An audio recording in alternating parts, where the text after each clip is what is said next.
Hi viewers, இந்த வீடியோல நம்ம பார்க்க இருக்கிறது உலக மீடியாக்களால கடந்த சில தினங்களாக பேசப்பட்டு கொண்டிருக்கக்கூடிய இரண்டு நபர்கள். ஒன்று அபிநந்தன் வர்தமன், மற்றொன்று இம்ரான் கான். பாகிஸ்தானுடைய இன்றைய பிரதமரும் மற்றும் முன்னாள் கிரிக்கெட் ஜாம்பவானுமான இம்ரான் கான் பத்தி தான் இந்த வீடியோல பார்க்க இருக்கிறோம். நம்மளுடைய வீடியோக்குள் உங்களுக்கு பிடிச்சிருந்துச்சுன்னா புது சொந்தம் யூடியூப் சேனலை சப்ஸ்கிரைப் பண்ணுங்க, மறக்காம பெல் பட்டனை கிளிக் பண்ணுங்க.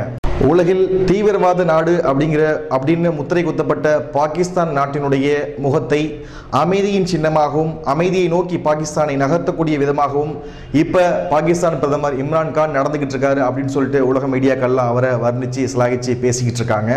எப்படி ஜப்பான் அப்படிங்கிற ஒரு நாடு தன்னுடைய நாடு பிடிக்கக்கூடிய ஆசையினால பல நாடுகள் மேல போர் தொடுத்து பல அட்டூழியங்களை செஞ்சதுக்கு அப்புறமா 1945 நடந்த இரண்டாம் உலக போர்ல அமெரிக்கா ஜப்பான் மேல வீசின அணுகுண்டோட அவங்களுடைய நாடு பிடிக்கும் ஆசை முடிவுக்கு வந்ததோ, அதே போன்று உலகில் தீவிரவாதங்கள் பயங்கரவாதங்கள் அதிகமா நடக்கக்கூடிய நாடுகள் பட்டியலில் டாப் 3ல இருக்கக்கூடிய நாடு தான் பாகிஸ்தான். அப்படிப்பட்ட அந்த பாகிஸ்தான் நாட்டுடைய தீவிரவாத முகத்தை மாற்ற விதமா இன்றைய பிரதமர் இம்ரான் கான் நடந்துகிட்டு இருக்காரு அப்படின்னு சொல்லிட்டு உலக மீடியாக்கள்லாம் பேசிக்கிட்டு வர்றாங்க. இந்த இம்ரான் கான் 1952ல லாகூர்ல இருக்கக்கூடிய ஒரு செல்வ செழிப்பான குடும்பத்துல பிறக்கிறாரு. லாகூர்ல ஆரம்ப கல்வியையும் மற்றும் இங்கிலாந்துல ஹையர் ஸ்டடீஸையும் பண்ற இம்ரான் கான் ஆக்ஸ்போர்ட் யூனிவர்சிட்டியில தத்துவவியல்ல ஒரு டிகிரியும் முடிக்கிறாரு. அதற்கு அப்புறமா 1971ல கிரிக்கெட்ல நுழைகிற இம்ரான் கான் கிரிக்கெட் மூலமா தான் உலக ரசிகர்கள் அத்தனை பேரையும் கட்டி போட்டாரு. பாகிஸ்தானுக்காக 175 ஒன்டே மேட்சும் 88 டெஸ்ட் மேட்சும் ஆடி இருக்கக்கூடிய இம்ரான் கான் அவருடைய பங்க் ஹேர் ஸ்டைல், அதாவது தேவர் மகன்ல கமல் வச்சிருக்கக்கூடிய பங்க் ஹேர் ஸ்டைல் போன்று இம்ரான் கானும் அந்த காலத்துல பங்க் ஹேர் ஸ்டைல் வச்சிருந்தாரு.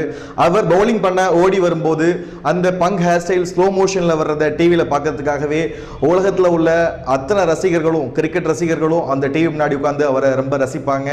அந்த பங்க் முடிக்காகவே ரொம்ப பிரபலமா பேசப்பட்டவர் இம்ரான் கான். மற்றும் இம்ரான் கானுக்கு அந்த காலத்திலேயே, அதாவது 1970ஸ்லேயே ஒரு நாளைக்கு 2000லேருந்து 4000 வரைக்கும் லவ் லெட்டர்ஸ் வரும் அப்படின்னா ரொம்ப இன்ட்ரெஸ்டிங்காக இருக்குல்ல.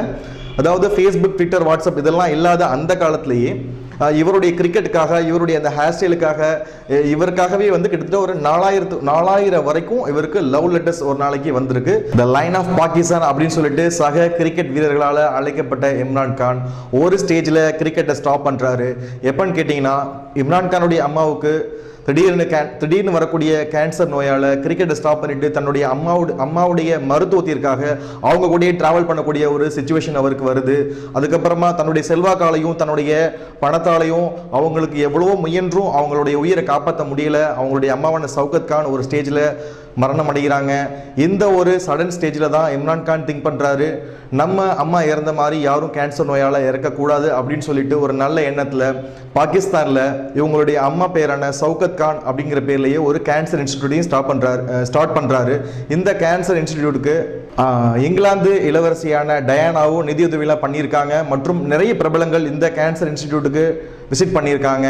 அதுக்கப்புறமா 1987ல் தன்னுடைய ரிட்டையர்மெண்ட்டை அறிவிக்கிறாரு இம்ரான் கான்.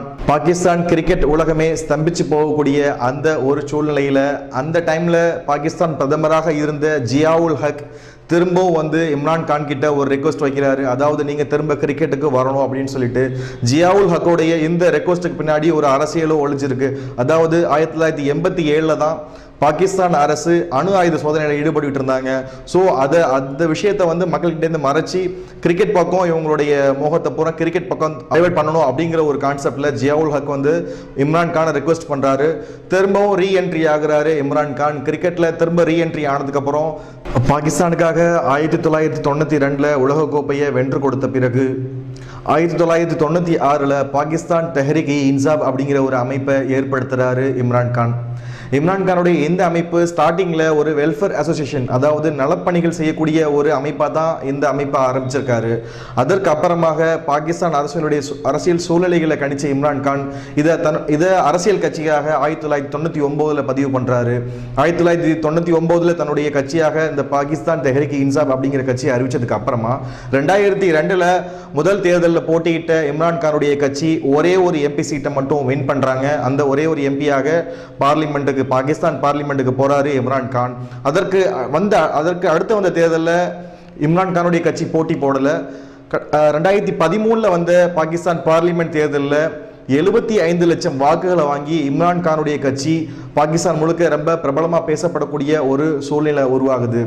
அதற்கு அப்புறமாக இறுதியாக பாகிஸ்தான் பாராளுமன்றத்துக்கு நடந்த தேர்தலில் இம்ரான் கானுடைய கட்சி 146 இடங்கள் பெற்று தனிப்பெரும் கட்சியாக உருவானது. அதாவது எந்த கட்சிக்கும் மெஜாரிட்டி இல்லாமல் தனிப்பெரும் கட்சியாக 146 இடங்களை பிடிச்சு இம்ரான் கானுடைய கட்சி ஃபர்ஸ்ட் ரேங்க்ல இருக்குது. அதுக்கப்புறமா சில உதிரி கட்சிகள் எல்லாம் சேர்த்து கூட்டணிகளாக சேர்த்து கொண்டு 172 இடங்கள் தனி பெரும்பான்மைக்கு தேவைப்படுறப்போ 176 இடங்கள்ல கூட்டணி கட்சிகள் எல்லாம் சேர்த்து 176 இடங்கள்ல தன்னுடைய மெஜாரிட்டியை நிரூபித்து ஆட்சி அமைக்கிறாங்க இம்ரான் கான். பாகிஸ்தானில் இயங்கக்கூடிய மற்ற அரசியல் கட்சிகள் எல்லாம் மத அடிப்படைவாதம், அந்த மதவாதத்தை முன்னிறுத்தி செயல்படக்கூடிய சூழ்நிலையில் மத அடிப்படைவாதத்தை தவிர்த்து சோசலிச கொள்கையின் பக்கம் தன்னுடைய பார்வையை திருப்பி இருக்காரு இம்ரான் கான். அவருடைய ஜியோகிராஃபி ஸ்டார்டிங்ல இருந்து அப்படிதான் இருக்குது. ஆசியா பீவி அப்படிங்கிற ஒரு பேர் ரொம்ப பிரபலமாக கேள்விப்பட்டிருப்பீங்க. ஆசியா பீவி அப்படிங்கிறவங்க பாகிஸ்தானில் வாழ்ந்து வந்துகிட்டு இருந்த ஒரு கிறிஸ்டியன். இந்த கிறிஸ்டியன் என்ன பண்றாங்கன்னா, அங்கு அவங்க இஸ்லாம் மதத்தை விமர்சிக்கிற விதமாக சில கருத்துக்களை சொல்லிடுறாங்க. அப்படி விமர்சனங்கள் வச்ச ஆசியா பீவிக்கு அந்த நாட்டு நீதிமன்றம் என்ன பண்றாங்கன்னா, இவங்களுக்கு தூக்கு தண்டனை கொடுத்துடுறாங்க. தூக்கு தண்டனை கொடுத்தது பாகிஸ்தானுடைய அரசியலமைப்பு சட்டத்துக்கு எதிரானது அப்படிங்கிற ஒரு ஸ்டாண்ட் எடுக்கிறார் இம்ரான் கான். ஏன்னா அங்க இருக்கக்கூடிய பெரும்பான்மையான கட்சிகள் ஆசியா பீவியை தூக்குல போடணும் அப்படின்னு சொல்லிட்டு இருக்கப்போ இம்ரான் கான் மட்டும் ரொம்ப தைரியமா ஒரு ஸ்டேட்மெண்ட் கொடுக்கிறார். அதாவது ஆசியா பீவியை பாகிஸ்தானுடைய சட்டப்படி நீங்க தூக்குல போட முடியாது அப்படிங்கிற ஒரு ஸ்டேட்மெண்ட்டை கொடுக்கிறாரு. இப்படி ஆரம்பத்திலிருந்தே மதவாதத்திற்கு எதிராகவும் நாட்டை வறுமையிலிருந்தும் கல்வி வேலை வாய்ப்பு உள்ளிட்டவற்றில் தன்னிறைவு அடைஞ்ச நாடா பாகிஸ்தானை மாற்றணும் அப்படிங்கிற ஒரே முனைப்பில் இம்ரான் கான் செயல்பட்டுக்கிட்டு இருக்காரு. எது எப்படியோ இந்தியாவுடைய அண்டை நாடான பாகிஸ்தானில் அங்கே நடக்கக்கூடிய ரொம்ப நாளாக நடந்து வந்துட்டு இருக்கக்கூடிய தீவிரவாதம் ஒளிந்து அங்கு ஒரு அமைதி ஏற்படுமாயின் நிச்சயமா அது இந்தியாவுக்கும் ஒரு நல்ல ஒரு சாதகமான சூழ்நிலையை ஏற்படுத்தும். ஏன்னா நமக்கு பக்கத்தில் சண்டை நடக்குது அப்படின்றப்போ கண்டிப்பாக அதனால எஃபெக்ட் ஆகிறது நம்மளும் தான். ஸோ அங்கே ஒரு அமைதி உருவானுச்சு, பாகிஸ்தானில் ஒரு அமைதி உருவானுச்சு அப்படின்னா அது இந்தியாவுக்கு ரொம்ப ஒரு ப்ளஸ் பாயிண்டாக இருக்கும். இம்ரான் கான் இன்னும் பல சாதனைகளை பண்ணி அங்கே அமைதியை கொண்டு வந்து தீவிரவாதத்தை முற்றிலுமாக வேறறுக்க வேண்டும் என்பதே ஒட்டுமொத்த உலக சமுதாயத்தின் ஒரு எதிர்பார்ப்பாக இருந்து வருகின்றது. இது போன்ற வீடியோக்களை, இது போன்ற தகவல்களை, ட்ரெண்டிங் நியூஸ்களை தெரிந்து கொள்வதற்காக புது வசந்தம் யூடியூப் சேனலை சப்ஸ்கிரைப் பண்ணுங்க. மறக்காம பெல் பட்டனை கிளிக் பண்ணுங்க. உண்மையை உறக்கச் சொல்வோம், அதனை உலகறிய செய்வோம். ஜெய்ஹிந்த்.